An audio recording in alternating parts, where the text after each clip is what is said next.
یاره دا خو یو خان دا قتل شوی دوه شو بلکې دوه موږ هم په دغه باندې تر اوسه پورې د تذبذب شکار وشو چې دا ولې وشو خو چونکې څنګه مو د مقدمه خپل دلچسپي لرله دا روړې دغه نه داسې زموږ هم د پولیس هیلپس وي پښتو یو متل وي چې ګواچس او مدعي سس نشي کېدی چونکې مدعیم دلچسپي وای نو زموږ پولیس هم چې کوم دی نو زما یو خپل مایند دی تفتیش تقریبا زما کافي سروس دی چې مدعي 90% دی او زموږ پولیس 10% دی نو دا لازم او ملزوم دی که چېرې مدعي دلچسپي نه ساتي نو د پولیس 10% هېڅ کار نه کوي او که چېرې پولیس ورسره نه نو د مدعي 90% هېڅ هم کار نه کوي نو په دې باندې موږ محنت کولو راکولو د دې مدعي مقدمه د دې خپلو کې هېڅ عناد نشته ډېر شریف خلک دی خو چونکې دا یو منظم ګروپ دی د غلا په نیت باندې دی راغلي وو چې کله پې کور مالکان دغه شو نو دوی دا زیاتې وکړو ظلم یې وکړه او سیلاس لا اوس ارام نه لو خو لیکن د دوه قیمتي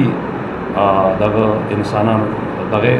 ضایع کړو بل پکې چې کوم مدعي مقدمه غریب خوش قسمتۍ د وجې نه بچ شو. بسم الله الرحمن الرحیم. څنګه چې زموږ ډي سي پي صاحب تاسو ته د دې کیس بابت کې تفصیلي رپورټ درکړو همدا کیس دا یو چیلنج او زموږ د پولیس ډپارټمنټ لپاره چې دا په 2016 کې دا کیس شوی تر هغه وخت نه دا انټریسر روانو بلایند مرډر کیس او ډېر بروټل مرډر شوی چې په کور کې چې دا مور او پلار دواړه ولوشتي وو دا کوم الګ چې سی مین دی او دا په کور کې به چټیو ابا کې زخمی شو لکه په هغه باندې د مرډر اټیم شو خو زخمی شو الله په دنیا لیکلو نو هغه بچ شو دا وخت نه دا زموږ د پولیس ډپارټمنټ لپاره چې نو وختن په وختن په دې کې چې نو زموږ پولیس ډپارټمنټ جی آی ټیز جوړ کړی دي کوشش کړی دی ښه محنت کړی دی خو بې سود چونکې تیاره وه کم کسان چې پکې مخې ته راتلل نو هغه به د هغوی موجودګۍ په هغه وخت کې نه وه اینی هاو بیا زموږ د ډي آی جي صاحب خصوصا او د ډي پي او صاحب زموږ د ایس پي صاحب انویسټیګیشن د هغوی په حکم باندې یو ځل بیا چې کوم په دې کې دا مدعي دی د دې ورور امریکا کې دی هغه په هغه وخت کې نه و چې کله راغی نو وختن په وختن به هغه زموږ د دې افسرانو سره خطو کتابت کو په دې کیس کې د ټریس کول لپاره هغوی هم بار بار خطو کتابت کړی دی هغوی له موږ یو عملي شکل ورکړو زموږ د ډي سي پي صاحبو زموږ د دو اسچوګانو صاحبانو زموږ د تفتیشي فیاض خان دوی کوشش وکړو موږ اثرګو دا یو چیلنج واخیستو او الحمدلله الله تعالی موږ له پای کې بری راکړو او هغه ملزمانو ته موږ ورسېدو کوم چې دا وکړی دا اوس په قرآن کې دا دي چې ومن طلبا بکسب الهدى چې د یو شي طلب کې خدای پاک په خامخا تاسو د هغې زنده درکوي نو موږ د دې طلب کوو خدای پاک موږ ته د هغې کامیابي راکړه چې انشاءالله موږ خپل دغه ته ورسېږو او مزید هم کوشش کوو چې دا کیس موږ یو مثالي کیس جوړ کړو. اوس چې دا ټیمه دغه وشوله داویداري کې وشوله او کسان پکې نامزد شولو نو باقاعده په هغې کې زموږ چې کوم افسران پکې وو زموږ سرکل ډي سي پي صاحب برشینواري صاحب ډي سي پي انویسټیګیشن فیاض خان زه په خپله ایس ایچ او کابل پر کریم خان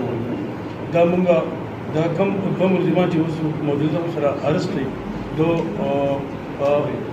ټیکنیکل طریقو باندې دا موږ ټارګېټ کړو چې په دې کې یو ملزم حضرت بلال هغه موږ ته کنفیشن وکړو او د دې پردې نه پردې تیرې کړې دې کېس نه او ټوټل حقیقت موږ ته بیان کړو او موږ الحمدلله خپل منزل ته رسېدو ورنه چې بس ورسېدو دا دوه کالونه جاري وو نن زموږ پولیس ډي سي پي صاحب او انویسټیګیشن ټیم په دې نتیجه ورسېدو چې هغوی خبره د دې حده پورې کمپلیټ کړله مخکې چې په دې کې څه پاتې دي څه کسان په دې کې نشته دی انشاءالله موږ دا امید لرو چې زموږ دا مشران ډي سي پي صاحب او انویسټیګیشن کوم عمله چې ده هغوی به په دې کې مزید نور هم خپل جدوجهد جاري ساتي او ټول کوم دغه چې دی دا به دي هغې خپل پای تکمیل ته رسوي انشاءالله موږ د دې پولیس ډپارټمنټ نه ډېر مطمئنه شو هغوی د 2 کالو دا مقدمه حل کړله او موږ ته یې مخې ته هغه رزلټ راویستو.